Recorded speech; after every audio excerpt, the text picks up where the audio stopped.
Xin chào cô bác, anh chị và các bạn. Hôm nay mình chia sẻ bánh bông lan sữa chua. Bánh hôm nay thì mình chỉ làm có một cái trứng gà thôi. Công thức làm này thì rất là dễ luôn. Bánh này thì mình không có cần phải tách lòng cho nên làm nhanh lắm. Mình đánh bột chưa được 5 phút nữa là xong rồi. Cô bác, anh chị và các bạn xem thấy thích thì mình cùng làm nha. Thành phần nguyên liệu ở đây thì mình có một cái trứng gà. Công thức hôm nay thì mình làm chỉ có một cái trứng gà thôi. 3g bột baking powder, 40g bơ, 50g đường, 100g sữa chua, 120g bột mì đa dụng, một tí xíu tinh chất vani để cho cái bánh của mình nó được thơm. Thành phần nguyên liệu thì mình sẽ để ở bên dưới video trong phần mô tả để cho cô bác anh chị dễ chuẩn bị nha. Bây giờ thì mình sẽ cho một cái trứng vô tô. Trứng này là 60g một trứng, mình tính cả vỏ luôn. Mình sẽ đánh bông cái trứng này lên.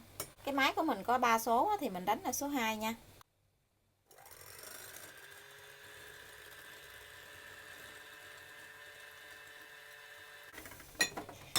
Mình đánh tan cái trứng này rồi thì mình sẽ cho 50g đường vô. Tiếp tục mình đánh cho nó bong cái trứng này lên.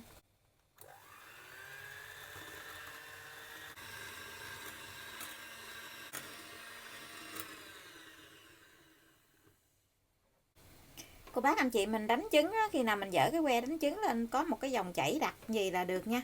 Dòng chảy đặc này giống như sữa chua vậy nè.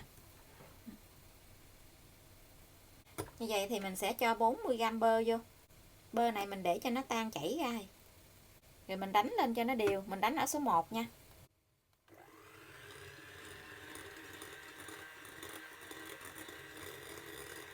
Khi mình trộn cái bơ này nó đều lại rồi thì cô bác anh chị cho 100g sữa chua vô. Sữa chua này là sữa chua không đường á.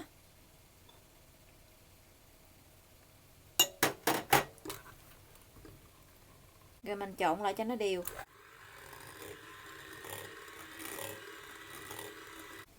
Khi mình trộn sữa chua nó đều lại rồi thì cô bác anh chị cho 120g bột mì đa dụng vô. Cùng với 3g bột baking powder. Mình cho vô đây mình trộn luôn. Mình gây ra mình trộn 2 lần để cho cái bột này nó đều nhé.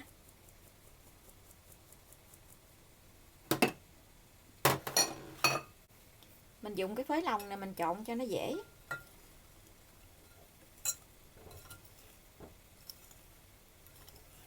Công thức này thì rất là dễ làm luôn á. Mình trộn bột chưa được 5 phút nữa là xong rồi. Tiếp theo thì mình sẽ gây hết cái phần bột này vô mình trộn luôn.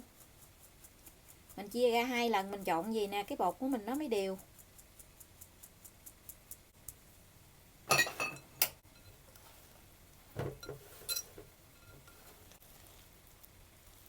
Trộn hết cái bột khô rồi thì mình sẽ cho một tí xíu vani vô, cả khoảng chừng 1 muỗng cà phê. Cái nước vani này nè, mình cho vani vô cái bánh của mình nó thơm. Rồi mình dùng cái muỗng dẹp này mình vét cái bột cho nó đều lại. Mình trộn đều lại rồi thì mình sẽ cho vô trong khuôn để nướng luôn nha. Công thức này thì chỉ có một trứng thôi, cho nên là mình dùng cái khuôn tròn, khuôn đáy G15. Mình cho hết cái phần bột này vô. Cái bánh này thì nó chỉ hơn nửa khuôn tí xíu thôi. Cho bột vào trong khuôn rồi thì cô bác anh chị dùng chiếc đũa nhọn á, mình đi cái đường xoắn ốc như vậy nè, để cho cái mặt bánh nó vàng đều ra. Bây giờ thì mình sẽ cho vào trong lò nướng luôn nha. Lò nướng thì mình đã làm nóng trước 10 phút rồi. Lò nhà mình có 3 ngăn, mình nướng ở ngăn thứ 3, tức là ngăn dưới của lò. Mình nướng ở nhiệt độ 145 độ C. Mở 2 lửa, tức là 2 thanh nhiệt, lửa trên và lửa dưới. Thời gian mình nướng là 40 phút, không cần mở quạt, cô bác canh nhiệt độ nóng của lò nhà mình nha. Mỗi một cái lò nướng thì nhiệt độ nó khác nhau á. Bánh của mình nó nở lên cao rồi kìa. Nở lên hơn nửa cái khuôn rồi.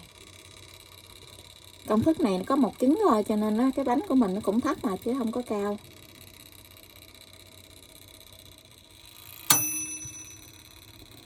Bánh mình đã nướng xong rồi. Bây giờ thì mình sẽ hé cửa lò ra, mình để cái bánh ở trong lò 3 phút rồi mình đã lấy ra nha. Mình lấy cái bánh ra ngoài. Khi mà lấy ra ngoài cô bác thả cái khuôn xuống với cái bàn gì nè. Thả xuống vài cái gì để cho cái bánh của mình nó ra hơi với lại nó chóc ra khỏi cái khuôn á.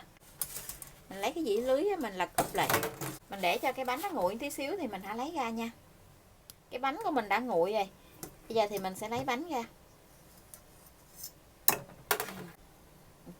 Để nguội nãy giờ mà cái mặt bánh nó không có bị lõm xuống nè. Cái bánh này á, mình không có cần phải gọc có xung quanh luôn, nó chóc ra khỏi khuôn luôn nè. Cái này cái bánh nó ngon, thích quá chừng luôn á, coi nè. Công thức này ít đó cho nên á, cái bánh mình nó thấp chứ nó không có cao. Cái bánh của mình nó rất là xốp luôn á, cây nè, núng na núng nính luôn.